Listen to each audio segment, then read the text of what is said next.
All right, everybody, here we go. We're talking about the Pro Division Get Set Go Tournament final round. This is going to be holes number 13 and number 14. So we're dealing with a par 3 and we're dealing with a par 4. Let's go ahead and hop into it.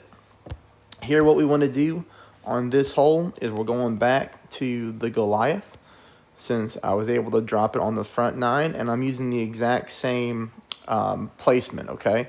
Look, I got my blue ring up there on the sand line and my blue ring almost on the rough line, all right? This is where we want to aim.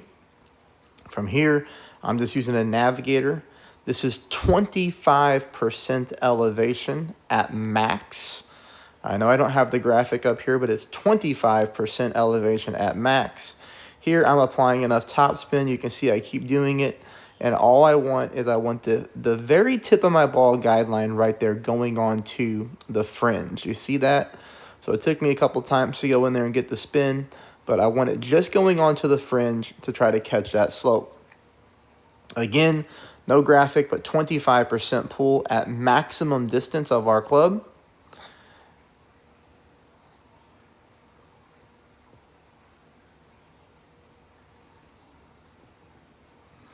Perfect ball.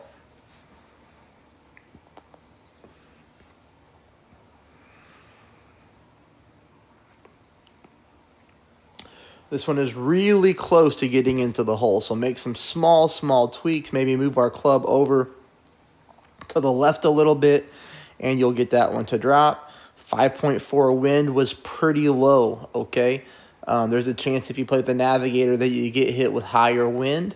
Keep in mind, if you do so, you could always switch this shot out to a Kingmaker, or you could even start with the Kingmaker and just take the wind reduction there. We're not using any side spin, just top spin.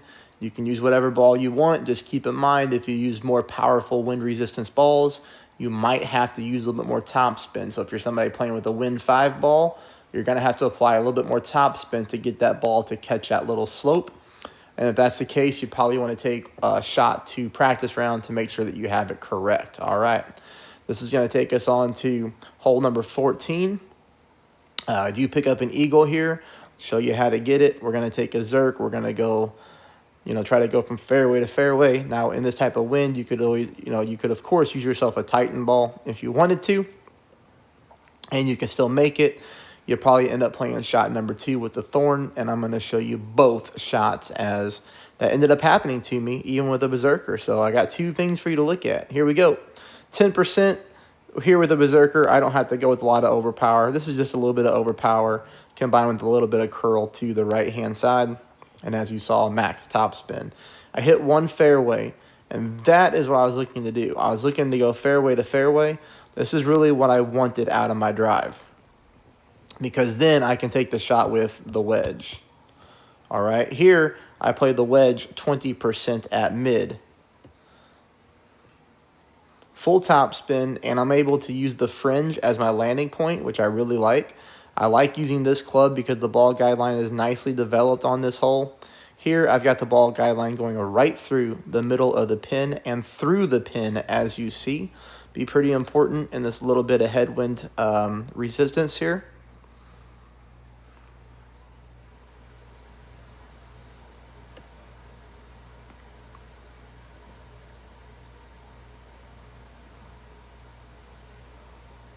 I was really mad at myself when I hit this great ball, but I got lucky. Great right, and we drop it. I mean, just into the right-hand side of the cup.